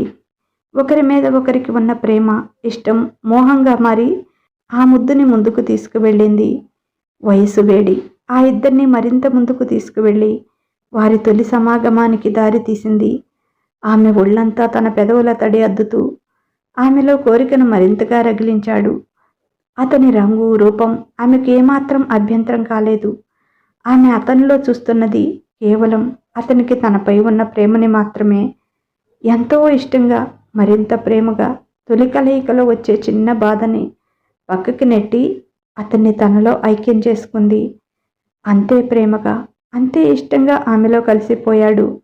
రెండు శరీరాలు మాత్రమే కాదు, రెండు ఆత్మలు కూడా ఏకమయ్యాయి. ఇక ఎప్పటికీ విడిపోనంతగా, ఎవరూ విడదీయలేనంతగా ఏకమయ్యారిద్దరూ. ఒకరి కౌగిల్లో ఒకరు సమస్యలు మరిచిపోయి హాయిగా నిద్రపోయారు. పొద్దున్నే నిద్రలేచి స్నానం చేసి తన పనులు చూసుకుంటూ ఉంది మహాలక్ష్మి. రాము కూడా లేచి వెనక పెరడంతా శుభ్రం చేసి పలుగు తీసుకొని మట్టంతా కదిలించి కుళాయి వస్తుంటే పైపు వేసి నీళ్లు పెట్టి అక్కడ మొక్కలు నాటుకోవటానికి అనుకూలంగా చేశాడు. నేను సిటీకి వెళ్తున్నాను, ఏం విత్తనాలు కావాలో చెప్పు మహా అన్నాడు. ఇప్పుడు మహాలక్ష్మి అతనికి చాలా దగ్గరైపోయింది. ముందు రోజు మనసుకు మాత్రమే దగ్గరయ్యింది, రెండో రోజు శారీరకంగా కూడా దగ్గరయ్యింది. అందుకే ఇక ఆమె తనది మాత్రమే, తనకి మాత్రమే సొంతం అనే భరోసా వచ్చింది రాముకి. ఆ విత్తనాలన్నీ నారు పోసి మొక్కలు కొంచెం పెద్దయ్యాక అవి పీకి నాటాలి అని చెప్పాడు. సరేనంది. ఒక వారం ఆగాక మామగారు ఒక వార్త తెచ్చారు. అమ్మాయి మహాలక్ష్మి, గవర్నమెంట్ వాళ్ళు మన కాలనీలో మిషన్ పని నేర్పిస్తారంట. అయిపోయాక కుట్టు మిషన్లు కూడా ఫ్రీగా ఇస్తారంట. ఇంకేదో చీరల మీద బొమ్మలు వేస్తారంటే అవి కూడా నేర్పుతారంట. అవన్నీ నాకు తెలియదు కానీ నిన్ను తీసుకెళ్తాన్రా, నువ్వు నేర్చుకుంటావా అంది. నేర్చుకుంటాను మా అమ్మగారు అని ఆవిడతో పాటు వెళ్ళి అప్లికేషన్ తెచ్చి పూర్తి చేసి ఇచ్చి వచ్చింది. మధ్యాహ్నం అంతా ఖాళీనే కనుక వెళ్ళి మిషన్ నేర్చుకుంది. అలాగే మగ్గం వర్క్ కూడా నేర్పుతుంటే అది కూడా నేర్చుకుంది. శారీ పెయింటింగ్ కూడా నేర్చుకుంది. 6 నెలల ట్రైనింగ్ అయిపోయేటప్పటికి ఆమెకు కుట్టు పని బాగా వచ్చింది. అప్పటికే ఆ కాలనీలో ఉన్న చాలామంది బ్లౌజులు తీసుకువెళ్ళి ఫ్రీగా కుట్టి తీసుకువచ్చేది. ఆ తర్వాత వాళ్ళు పెట్టిన ఎగ్జామ్స్లో పాస్ అయ్యి మిషన్ కూడా ఫ్రీగా వచ్చింది. ఇక కాలనీలో వాళ్ళందరికీ బ్లౌజులు, డ్రెస్సులు కుట్టడం మొదలుపెట్టింది. నీకెందుకు మహా ఈ పనులన్నీ? నువ్వు అసలే సున్నితమైన దానివి, ఇంత శ్రమ నీకు అవసరమా? సేటు జీతం కూడా పెంచాడు, నేను చూసుకుంటా కదా అనేవాడు. అవునండి, కానీ రేపు మన పిల్లలు పుడితే ఇంకా చాలా డబ్బు అవసరం అవుతుంది. మీ ఒక్కరి కష్టం సరిపోదు. అందుకే నేను కూడా ఇప్పటి నుంచి శ్రమ పడుతున్నాను. ఇది మన కోసం, మన కుటుంబం కోసం, మీరు కాదనకూడదు అనేది. అతని చుట్టూ చేతులల్లి ఆమె నడుము చుట్టూ చేతులు వేసి దగ్గరికి లాక్కొని ఆమె పెదవుల మీద ఓ ముద్దిచ్చి, బాగా మాటలు నేర్చావు, ఎలాగైనా సరే నీ మాటే నెగ్గించుకుంటావు, మరీ ఎక్కువ శ్రమ పడకు, సరేనా అన్నాడు. అలాగే శ్రీవారు అంది అతని మీసం పట్టుకొని లాగుతూ. సంతోషం సగం బలం అన్నట్లు సంతోషం కొంత మహా చేతి వంట ఆమె ప్రేమగా కొసరి కొసరి తినిపించటంతో రాము కొంచెం ఒళ్ళు చేశాడు. ఒళ్ళు రావటంతో కొంచెం రంగు కూడా వచ్చింది. ఇదివరకులా పిచ్చిగా కాకుండా మంచిగా నీట్గా ఉంటున్నాడు. ఏంట్రోయ్, పెళ్లి చేసుకున్నాక ఒక్కసారిగా మారిపోయావు అనేవాళ్ళంతా. అదేం లేదులేండి అని సిగ్గుపడేవాడు. అప్పటికే కూరగాయలు అమ్మిన డబ్బు 3000 జాయిన్ అయింది. ఆ తర్వాత మిషన్ కుట్టడం, బ్లౌజులకి మగ్గం వర్క్, శారీ పెయింటింగ్స్కి బాగానే డబ్బు వస్తుంది. 1000 రూపాయలు జమ చేసింది. ఆమెకి చాలా సంతోషం వేసింది. ఆమె డబ్బుని రాము అసలు ముట్టుకునేవాడు కాదు. ఓ బట్టల షాపు వాళ్ళు శారీ పెయింటింగ్ వేయడానికి ఇచ్చేవాళ్ళు. కరీంనగర్ వెళ్ళి చీరలు తెచ్చి పెయింటింగ్స్ వేసి వాళ్ళకిచ్చి వచ్చేది. ఎక్కువ మొత్తంలో కావటం వల్ల డబ్బు కూడా ఎక్కువగా వచ్చేది. ఓ సంవత్సరం గడిచింది. హఠాత్తుగా షావుకారు గారికి పక్షవాతం వచ్చింది. ఆయన లేచే పరిస్థితి లేదు. ఇక షాప్ మూసేస్తాను అన్నాడు. రాముకి ఏం చేయాలో పాలుపోలేదు. ఈ పని కూడా పోతే తన ఇల్లు ఎలా గడపాలి అనుకున్నాడు. ఆ షాపు తాము తీసుకుంటామని కొంతమంది తిరుగుతున్నారు. కానీ వాళ్ళు తనని పనిలో పెట్టుకుంటారో లేదో తెలియదు. దిగులుగా ఉన్న రాముతో, ఏంటండి, ఏమైంది, ఎందుకు ఇలా ఉన్నారు అంది మహాలక్ష్మి. షావుకారు గారికి పక్షవాతం వచ్చింది కదా, షాపు తీసేస్తామంటున్నారు. కొనుక్కోవటానికి చాలామంది వస్తున్నారు. వాళ్ళు నన్ను పనిలో పెట్టుకుంటారో లేదో తెలీదు. ఏదైనా కొత్త పని వెతుక్కోవాలి.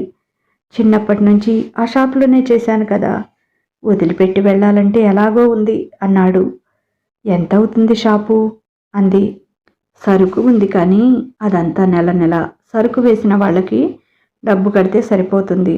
ఇప్పుడు షాప్కి మరి షావుకారు ఎంత చెప్తాడో అన్నాడు. అడగండి, అది మనమే తీసుకుందాం. అది మీకు బాగా అలవాటైన పని. పైగా మీరు సెంటిమెంట్గా కూడా ఫీల్ అవుతున్నారు కదా, చిన్నప్పటి నుంచి అక్కడే పనిచేశానని. షావుకారుని అడగండి, నా దగ్గర కొంత ఉన్నాయి. సరిపోకపోతే చూద్దాం, ఏదో ఒకటి అంది. ఆ షాపు అద్దెకివ్వనిరా, అమ్మేద్దాం అనుకుంటున్నాను. డబ్బు కూడా అవసరమే. పిల్ల పెళ్లి పెట్టుకున్నాం. నాకేమో ఈ రోగం వచ్చి పడింది. ఏం చేయాలో అర్థం కావటం లేదురా. అందుకే షాపు అమ్మేద్దాం అనుకుంటున్నాను అని చెప్పాడు. అంటే ఎంత చెప్తున్నారని అడగమంది మా ఆవిడ అన్నాడు. 3 లక్షలు చెప్తున్నానురా. సెంటర్లో ఉంది కదా, 2.5కి గట్టిగా పోతుంది అనుకుంటున్నాను అన్నాడు. అమ్మో అంతా అనుకున్నాడు రాము. అదే విషయం మహాలక్ష్మికి చెప్పాడు. తన మనీ బాక్స్ తెచ్చి ఇద్దరు కూర్చొని మొత్తం లెక్కేశారు. 1.5 లక్షలు ఉంది. అమ్మో, ఇంత సంపాదించావా అన్నాడు ఆశ్చర్యంగా. మరి మగ్గం వర్క్కి డబ్బులు ఎక్కువ కదా, షాపు వాళ్ళకి శారీ పెయింటింగ్ చేస్తున్నానుగా, దానితో కొంచెం ఎక్కువ మనీ వచ్చింది. ఇది తీసుకువెళ్ళివ్వండి, 2 రోజుల్లో మిగతాది కూడా ఇస్తానని చెప్పండి అని చెప్పింది. అలాగే చేశాడు. లేట్ కాకుండా చూడరా, అమ్మాయి పెళ్ళి ఉంది కదా అందుకు అన్నాడు. సరేనయ్యా అని ఇంటికి వచ్చాడు. ఇంకా 1 లక్ష రూపాయలు ఎక్కడ తెస్తాము, తనకి అంత డబ్బు ఇచ్చేవాళ్ళు ఎవరు ఉన్నారు అన్నాడు. మహాలక్ష్మి అప్పటికే సిద్ధం చేసిన పసుపు తాడుకి పసుపు కొమ్ము కట్టి రెడీగా దేవుడి మందిరంలో పెట్టిన తాడు తెచ్చి, ఇది నా మెడలో కట్టండి అంది. ఇదెందుకు అన్నాడు. ముందు కట్టండి శ్రీవారు అని అతని బుగ్గలు పట్టుకొని లాగింది. అలాగే ఆ పసుపు కొమ్ము ఆమె మెడలో కట్టాడు. సరే ఇక నేను వెళ్తాను అని బయలుదేరింది. ఎక్కడికి అన్నాడు. కరీంనగర్కి, షాపు వాళ్ళకి శారీస్ ఇచ్చి రావాలి అని చెప్పి శారీస్ తీసుకుని వెళ్ళింది. షాపు వాళ్ళకి శారీస్ ఇచ్చి వాళ్ళని డబ్బు అడగ్గా, మేము అలా ఎవరికీ ఇవ్వమండి, ఏదో మీ మీద నమ్మకంతో ఇస్తున్నాము అని ఒక 50,000 ఇచ్చారు. ఈ డబ్బు పూర్తయ్యే వరకు మాకు ఖచ్చితంగా మీరు వర్క్ చేసి పెట్టాల్సిందే అన్నారు. ఆమెతో పేపర్లపై సంతకాలు చేయించుకున్నారు. ఆమె మెడలో ఉన్న మంగళసూత్రం తీసి గోల్డ్ షాప్లో అమ్మింది. దానికి 60,000 వచ్చాయి. హ్యాపీగా ఇంటి దారి పట్టింది. ఇంటికి వెళ్ళగానే భర్త చేతిలో డబ్బులు పెట్టి, ఇదిగో షావుకారు గారికి ఇచ్చేయండి అంది. ఇంత డబ్బు ఎక్కడిది అన్నాడు ఆశ్చర్యంగా ఆమెను చూస్తూ. అది షాపులో అడిగానులేండి, వాళ్ళు ఇచ్చారు అని చెప్పింది. షాపు తనదవుతున్నందుకు సంతోషంగా ఆ డబ్బు తీసుకెళ్ళి షావుకారు గారికి ఇచ్చాడు. ఆ రాత్రి ఇద్దరి మధ్యలో గుండెల మీద పుల్లలా గుచ్చుకుంటుంటే, ఏంటిది అంటూ పైకి లాగాడు. ఓహో ఇదా, అవును, ఇదెందుకు కట్టించుకున్నావు అని అప్పుడు ఆరాగా చూశాడు. నీ మెడలో మంగళసూత్రమేది అన్నాడు. ఇదిగో ఇదే మంగళసూత్రం అని పసుపు కొమ్మను చూపించింది. ఇది కాదు, పెళ్లిలో నేను కట్టింది బంగారు మంగళసూత్రం, ఏమైంది అన్నాడు. మంగళసూత్రం అంటే ఇద్దరి మనసులని, 2 హృదయాలని పెనవేసే ఒక వారధి లాంటిది. అది బంగారుదైనా వజ్రాలదైనా ఈ పసుపు కొమ్మైనా ఏదైనా దాని విలువ మారదు.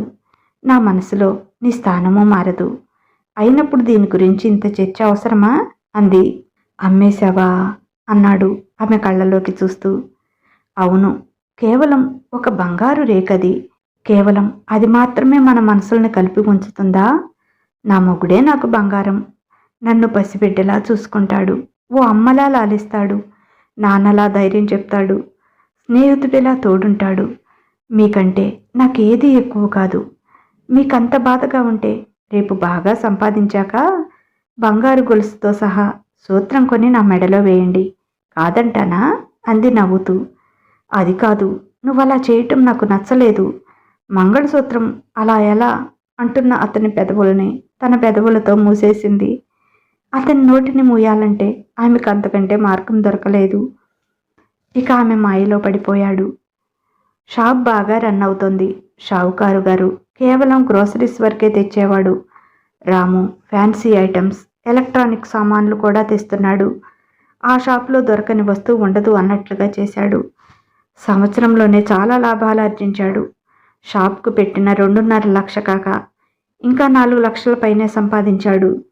అంతా నా బంగారం నా జీవితంలోకి అడుగుపెట్టిన అదృష్టం. నా దశ తిరిగిపోయింది. గుమస్తాగాడిని కాస్త షాపు ఓనర్ అయ్యాను. ఎవడే నిన్ను నష్టజాతకురాలంది? నా ముందుకు వచ్చి అన్నమును వాళ్ళ మొహం పగలగొట్టి మరి నిజం రుజువు చేస్తాను. నువ్వు అదృష్ట దేవతవి అని అనేవాడు. మనం ఎవరికీ రుజువు చేసుకోవాల్సిన అవసరం లేదు అని. అన్నయ్య వాళ్ళు ఊళ్ళో లేరంటగా, ఎక్కడికి వెళ్ళిపోయారట అంది. నీకు చెప్తే నువ్వు బాధపడతావని చెప్పలేదురా. మన పెళ్ళైన నెల రోజుల్లోపే వాళ్ళు ఈ ఊరి నుంచి వెళ్ళిపోయారు. ఉన్న బిజినెస్లు కూడా మొత్తం అమ్మారట. కొత్తగా హైదరాబాద్లో ఏదో బిజినెస్ పెట్టారట.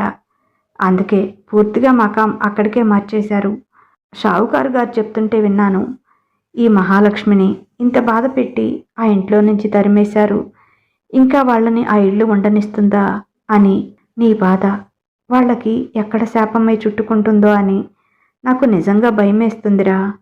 ఎంతైనా వాళ్ళు నీ అన్నయ్యలు. కోపంగా కూడా తప్పుగా అనుకోకు వాళ్ళ గురించి అన్నాడు. అతని మంచి మనసుకు చెల్లించిపోయింది మహాలక్ష్మి. వాళ్ళు నా పుట్టింటి వాళ్ళు అయినా కాకపోయినా నేనెవరి గురించి కోపంగా తప్పుగా అనుకోను. అది నా స్వభావం కాదు. శత్రువైనా సరే అందరూ బాగుండాలని మాత్రమే కోరుకుంటాను అంది మహాలక్ష్మి. నా బంగారానివే, నీ సంగతి నాకు తెలుసు. మీ వదిన అందరికీ ఎలాంటిదైనా నాకు మాత్రం దేవతే. ఆమె మనసులో ఎన్ని కుట్రలు ఉన్నా ఈ దేవతని నాకిచ్చింది. నా జీవితాన్ని పరిపూర్ణం చేసింది ఆమె కదా అన్నాడు ప్రేమగా మహాలక్ష్మిని దగ్గరికి తీసుకొని నుదుటి మీద ముద్దు పెడుతూ. అతని మాటలకి మురిసిపోతూ, అయితే నాకు కూడా దేవతేలే. నాకు కూడా బంగారం లాంటి మనసున్న నన్ను అమితంగా ప్రేమించే మొగుడునిచ్చిందిగా అంది నవ్వుతూ మహాలక్ష్మి. షాపు ఆనుకొని ఓ ఖాళీ స్థలం అమ్మకానికి వచ్చింది. మహాలక్ష్మి సలహా మీద ఆ స్థలం కొని షాపును డబుల్ చేశాడు. పైన కూడా 2 పోర్షన్లు వేశాడు. లిఫ్ట్ కూడా పెట్టించాడు. కింద కిరాణా సామాను, పైన ఫ్యాన్సీ సామాను, ఆ పైన ఎలక్ట్రానిక్ సామాను పెట్టించి దాన్ని ఒక సూపర్ మార్కెట్లా మార్చారు. మహాలక్ష్మి దగ్గర ఉన్న డబ్బు తన దగ్గర ఉన్నది కాక కొంచెం అప్పు చేయాల్సి వచ్చింది. పక్కనే కొంత స్థలం ఖాళీగా ఉంది. దానిలో 2 రూమ్స్ వేసి మగ్గం వర్క్కి కావలసిన సామాన్లు ఒక రూమ్లో, ఇంకా 4-5 టైలరింగ్ మిషన్స్ తెప్పించింది. అప్పుడు తనతో పాటు నేర్చుకున్న వాళ్లలో బాగా వర్క్ వచ్చిన వాళ్ళని, కుటుంబం ఆర్థిక పరిస్థితులు బాగా లేని వారిని ఎంచుకొని వాళ్ళని తీసుకుంది. ఇంటి దగ్గర వాళ్లకు పెద్దగా బ్లౌజులు రావటం లేదు. చాలామంది నేర్చుకున్నారు. వాళ్ళవి వాళ్లే కుట్టేసుకుంటున్నారు. అందుకే అప్పట్లో అందరూ టైలరింగ్ మీద ఎక్కువ శ్రద్ధ పెడితే తను మాత్రం ఎక్కువగా మగ్గం వర్క్ మీద, శారీ పెయింటింగ్ మీద శ్రద్ధ పెట్టింది మహాలక్ష్మి. చుట్టుపక్కల చాలా పల్లెటూర్లకి ఇదే ముఖ్యమైన టౌన్. ప్రతిదానికి ఇక్కడికే వస్తారు. ముఖ్యంగా రాము షాప్కి చాలామంది వస్తుంటారు. ఆ పక్కనే బట్టల షాప్ కూడా ఉంది. అందుకే ఆ స్థలం ఎంపిక చేసుకుంది మహాలక్ష్మి. మహాలక్ష్మికి పొరుగుళ్ళ నుంచి వచ్చేవారే కాకుండా వారి బంధువర్గం, సిటీలో ఉన్నవాళ్ళు కూడా వర్క్ చూసి నీటుగా ఉందని, సిటీతో పోలిస్తే ధర కూడా చాలా తక్కువని, తమకు రాను పోను ఛార్జీలే కదా అయ్యేది అనుకొని మౌత్ టాక్తో చాలామంది అక్కడికి వచ్చారు. దానితో మహాలక్ష్మి బిజినెస్ కూడా బాగా సాగింది. తన దగ్గర వర్క్ చేసే వాళ్ళకు కూడా ఐటెంకి ఇంత అని డబ్బిచ్చేది. వాళ్ళకి ఇంటి దగ్గర కుట్టుకున్న దానికంటే చాలా ఎక్కువగా వచ్చేవి. వాళ్ళు కూడా చాలా హ్యాపీగా ఉన్నారు. కటింగ్ వరకు తనే చేసేది, కుట్టడానికి వాళ్ళకి ఇచ్చేది. అందువల్ల చాలా ఎక్కువ ఐటమ్స్ కుట్టేవాళ్ళు. తను కూడా నలుగురికి సహాయంగా ఉంటున్నందుకు చాలా హ్యాపీగా ఉండేది మహాలక్ష్మికి. 4 ఏళ్లు గడిచిపోయాయి. సొంతంగా డూప్లెక్స్ హౌస్ కట్టుకున్నారు.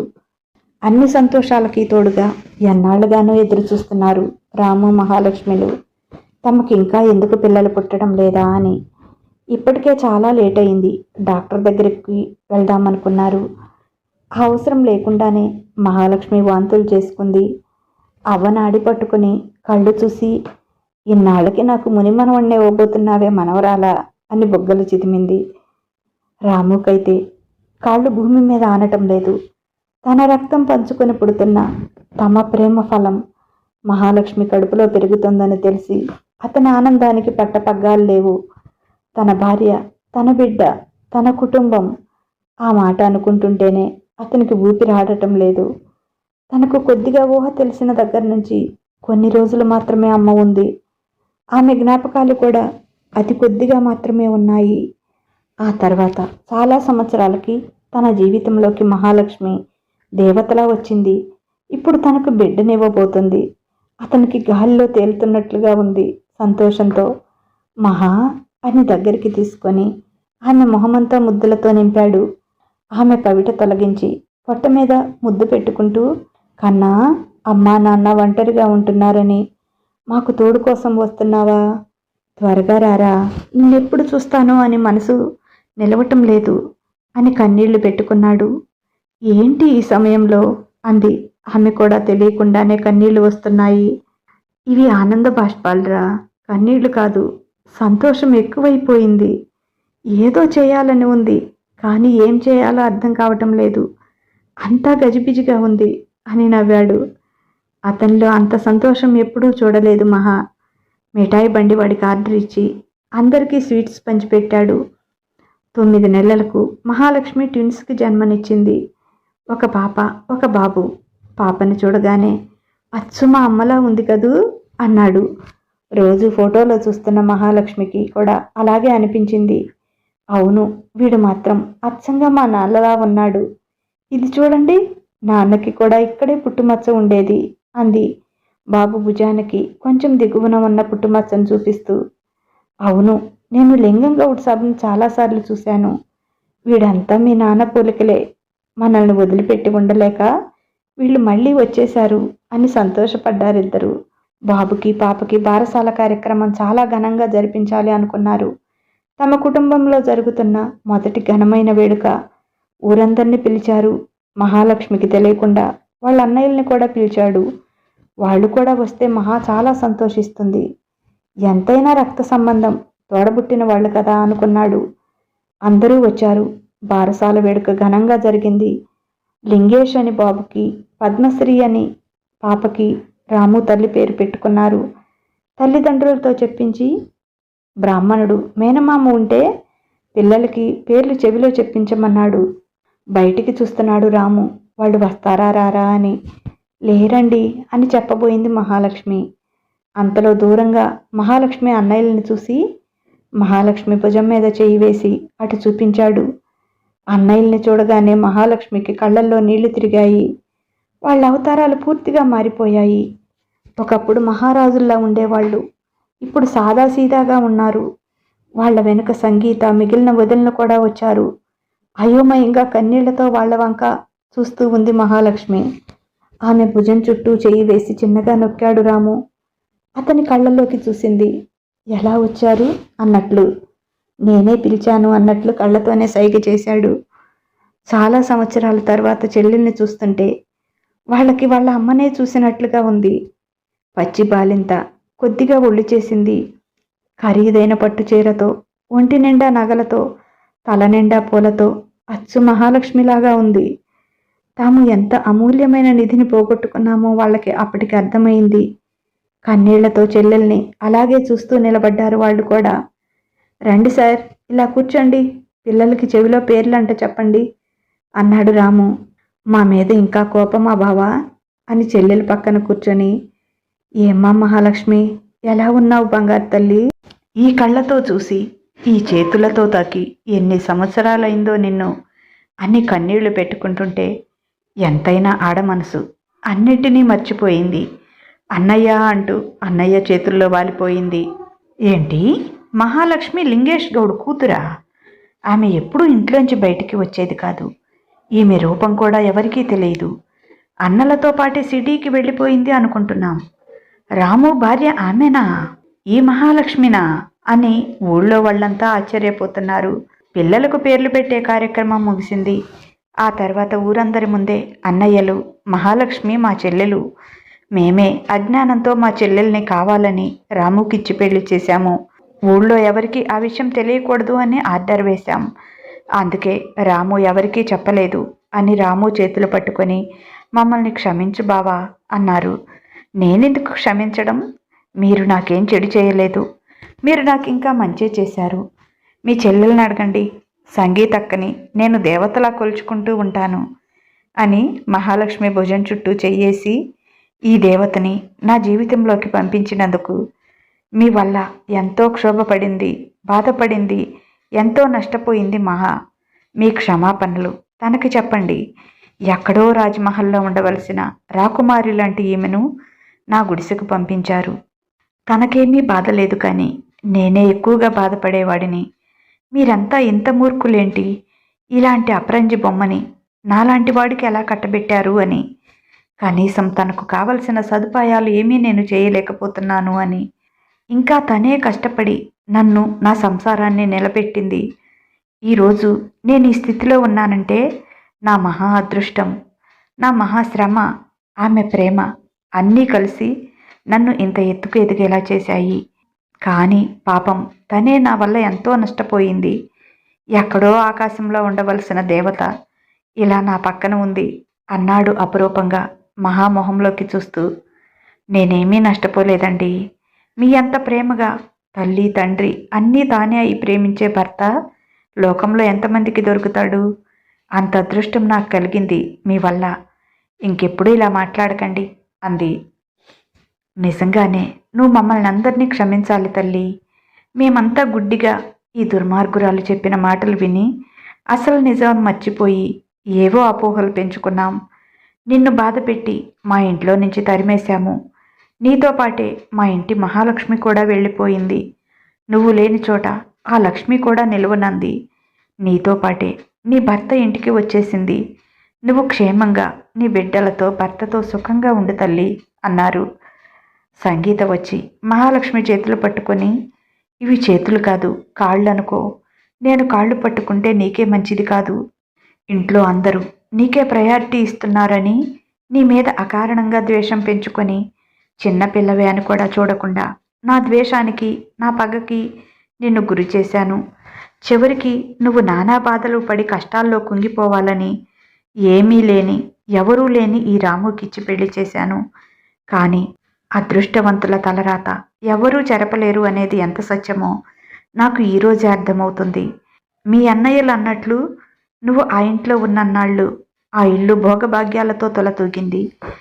ఏ రోజైతే నువ్వు ఆ ఇంట్లో నుంచి కాలు బయట పెట్టావో ఆ రోజు నుంచి ఆ ఇంటికి అన్నీ కష్టాలే. అంతా నా వల్లే జరిగింది, క్షమించమ్మా అంది. అయ్యో వదిన, నువ్వు మా అమ్మ తర్వాత అమ్మలాంటి దానివి. నువ్వెలా అనుకున్నా నేను నిన్ను ఆ దృష్టితోనే చూశాను, చూస్తున్నాను కూడా. ఎప్పుడూ ఇలా మాట్లాడకు, నాకు చాలా బాధగా ఉంటుంది అంది వదినని హత్తుకొని. అందరి మనసులు తేలికపడ్డాయి. పెద్దన్నయ్య బాబునెత్తుకొని, నాన్నగారు, మాకెవరికీ పుట్టకుండా మళ్ళీ మీ కూతురు దగ్గరికే వచ్చారా? మీ కూతురంటే మీకు ఎంత ఇష్టమున్నా ఇది అన్యాయం కదూ? అయితే అయ్యిందిలే, మన మహాన్ని జాగ్రత్తగా చూసుకోండి, మాలాగా కాకుండా అంటుంటే వాడికి ఏదో అర్థమైనట్లు పెదవులు సాగదీసి నవ్వాడు నిద్రలోనే. అది చూసి అందరూ నవ్వుకున్నారు. వాళ్ళందరూ వెళ్తూ, అమ్మా మహా, నీకు పెళ్లి చేసి కనీసం పసుపు కుంకుమ కూడా పెట్టకుండా నిన్ను కట్టుబట్టలతో పంపించాము. ప్రతి ఆడపిల్లకి ఎన్నో కోరికలు ఉంటాయి. నీకు ఒక్క కోరిక కూడా మేము తీర్చలేకపోయాము.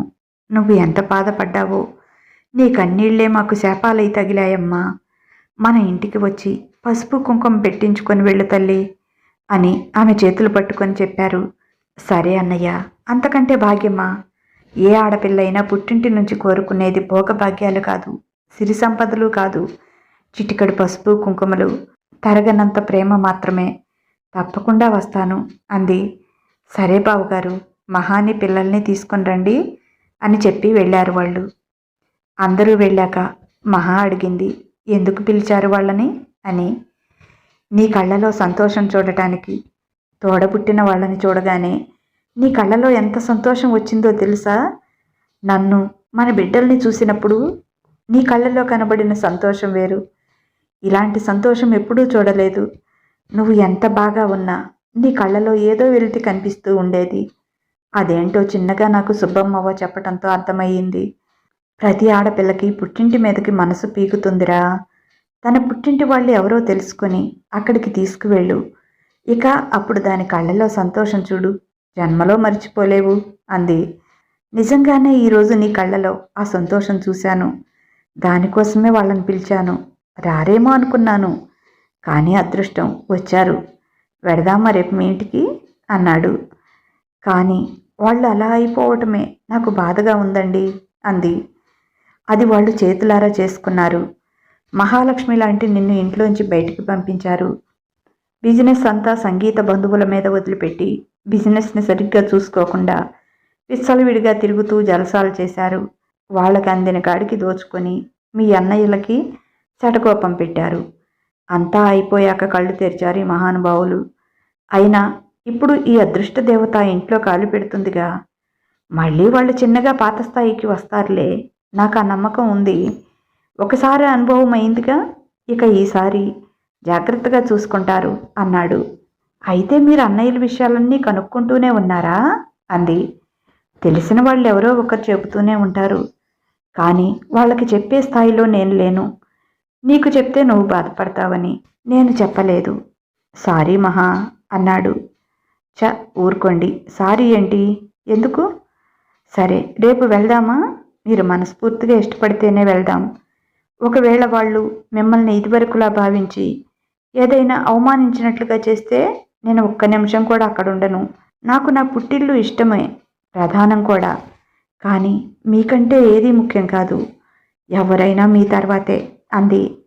నా బంగారానివే నువ్వు. ఆ దేవుడికి న్యాయం లేదు. ఈ బంగారు బొమ్మని ఈ గడ్డి పువ్వుకి జత చేశాడు అంటుంటే అతని నోటిని తన పెదవులతో మూసేసి కసుక్కన కొరికింది. ఇప్పుడే దేవతన్నాను, ఇంతలోనే రాక్షసులు అయ్యావేంటే అన్నాడు పెదవి రుద్దుకుంటూ. ఇంకొకసారి ఆ మాట అంటే మాత్రం నోటి మీద ముద్దు కాదు, వాత పెడతాను అంది కోపంగా. సారీ తల్లి, ఈ జన్మకే కాదు, 100 జన్మలు 1000 జన్మలకి కూడా నువ్వే నా పెళ్ళానివి, నేనే నీ మొగుణ్ణి, సరేనా అన్నాడు ఆమెను తన సందిట్లో బంధిస్తూ. తర్వాత రోజు రాముని పిల్లల్ని తీసుకొని పుట్టింటికి వెళ్ళింది. ఘనంగా మర్యాదలు చేసి భోజనం పెట్టి ఆ రోజు అక్కడే నిద్ర చేపించి అందరికీ బట్టలు పెట్టి మహాలక్ష్మికి పసుపు కుంకం పెట్టి సాగనంపారు. 2 రోజులు ఉండమంటే ఉండను అంటున్నావు, ఇక మేము కూడా ఇక్కడే ఉంటాము. నీకు వీలైనప్పుడల్లా వస్తూ ఉండు తల్లి, నిన్ను చూసుకొని అమ్మలేని లోటు మర్చిపోతాము. అసలు ఇన్ని సంవత్సరాలుగా నిన్ను చూడకుండా ఎలా ఉన్నామో అర్థం కావటం లేదు అన్నాడు చిన్నన్నయ్య. సరే అన్నయ్య, వస్తూ ఉంటాను. ఇప్పుడు నాకు 2 చంటి బిడ్డలు కదా, నాకు కుదరకపోవచ్చు. మీరు రోజు మా ఇంటికి వచ్చి నాకు కనపడొచ్చు కదా, నాకు కూడా సంతోషంగా ఉంటుంది అంది మహాలక్ష్మి. సరే తల్లి, తప్పకుండా అలాగే వస్తాం. నిన్ను నీ పిల్లల్ని కాసేపు చూసుకొని వస్తాం అని చెప్పారు. అందరి దగ్గర సెలవు తీసుకొని రాము మహాలక్ష్మి తమ ఇంటికి వచ్చారు. సంతోషమా అన్నాడు రాము ఆమె కళ్ళల్లోకి చూస్తూ. థ్యాంక్స్ అండి, నేను ఈ జన్మలో జరగదు అనుకున్నది జరిగేటట్లు చేశారు. మీకు చాలా చాలా థ్యాంక్స్ అంది. మన మధ్య వెందుకులే, కానీ నీకు అంతగా థ్యాంక్స్ చెప్పాలి అని ఉంటే నిన్నట్లా ఓ ఘాటు పెట్టు. ఆ నొప్పితో ప్రతి క్షణం నువ్వే గుర్తుకొస్తూ ఉంటావు అని చిలిపిగా కన్ను కొడుతూ ఆమె పెదవులందుకున్నాడు. లింగేష్ కయ్యమని ఏడుపు అందుకున్నాడు. గబుక్కున మహాలక్ష్మిని వదిలి, ఏంటి మామ, నా మీద నీకంత కక్ష, నీ కొడుకులే చాలా నయంగా అంటూ లింగేష్ని 2 చేతులతో పైకెత్తాడు. సుయ్యమని సుస్సు పోశాడు వాడు. బుజ్జిగాడు కదా, అవి వెళ్ళి రాము మొహం మీద పడ్డాయి. నిజంగానే మీ నాన్నకి నా మీద ఏదో కక్షేనే అని ఏడుపు మొహం పెట్టాడు రాము. వంకరగా మూతి సాగదీసి నవ్వాడు లింగేష్. తండ్రి కొడుకులిద్దరినీ చూసి పకపక నవ్వింది మహాలక్ష్మి. ఇదండి కదా, ఎలా ఉంది? అందరికీ ఒక విషయం అండి, ఎవరైనా సరే ఆడపిల్లల్ని బాధ పెట్టకండి, ఏడిపించకండి. ఇంటి ఆడపిల్ల లక్ష్మీ స్వరూపం. ఆడపిల్ల ఎప్పుడూ చిరునవ్వుతో మన ఇంటికి వచ్చి వెళ్తూ ఉంటే మనకెంత సంతోషంగా ఉంటుంది. వాళ్ళకి సంతోషంతో పాటు నా పుట్టింటి వాళ్ళు నాకు తోడుగా ఉన్నారు, దాన్ని ఒక కొండంత అండగా భావిస్తోంది ఆడపిల్ల. పుట్టిళ్ళు దూరం అయితే అన్నీ కోల్పోయినట్లే ఆడపిల్ల. రాము లాంటి ప్రేమించే భర్త దొరికాడు కాబట్టి సరిపోయింది. లేకపోతే మహాలక్ష్మి గతి ఏంటి? ఆ వదిన గారికి మహాలక్ష్మి మీద అంత కోపం ఎందుకు? మూఢనమ్మకాలని అడ్డం పెట్టుకొని ఆమె జీవితాన్ని ఎలా కాలరాయాలని చూసిందో చూశారుగా. అందుకే మూఢనమ్మకాలనే విడనాడండి, ప్రేమ మాత్రం పెంచుకోండి. ఆడపడుచుల్ని ఏడిపించకండి ప్లీజ్. కొంతమంది ఆడపడుచులు ఉంటారులేండి, వాళ్ళకైతే తగిన శాస్తి తప్పకుండా చెప్పాలి. కానీ మహాలక్ష్మి లాంటి ఆడపిల్లల్ని మాత్రం ఏడిపించకండి. సరేనండి, ఈ కథ నచ్చితే తప్పనిసరిగా ఒక లైక్ ఇవ్వండి. ఈ కథను కూడా ముందు కథల్లాగా బాగా ఆదరిస్తారని ఆశిస్తున్నాను. చూస్తాను, దీనికి కనీసం 50,000 వ్యూస్ నేను ఎక్స్పెక్ట్ చేస్తున్నాను. ఏ రేంజ్లో ఇస్తారో చూస్తాను. సరేనండి, ఈ కథ నచ్చితే ఒక లైక్ ఇవ్వండి. ఈ కథపైన మీ అమూల్యమైన అభిప్రాయాన్ని ఓ చిన్న కామెంట్ ద్వారా తెలియజేయండి. మన ఛానల్స్ని సబ్స్క్రైబ్ చేసుకోండి. మీకు తెలిసిన వారికి సబ్స్క్రైబ్ చేసి చదివించండి. ఇక ఉంటాను. బాయ్, మీ లక్ష్మీ ఘంట.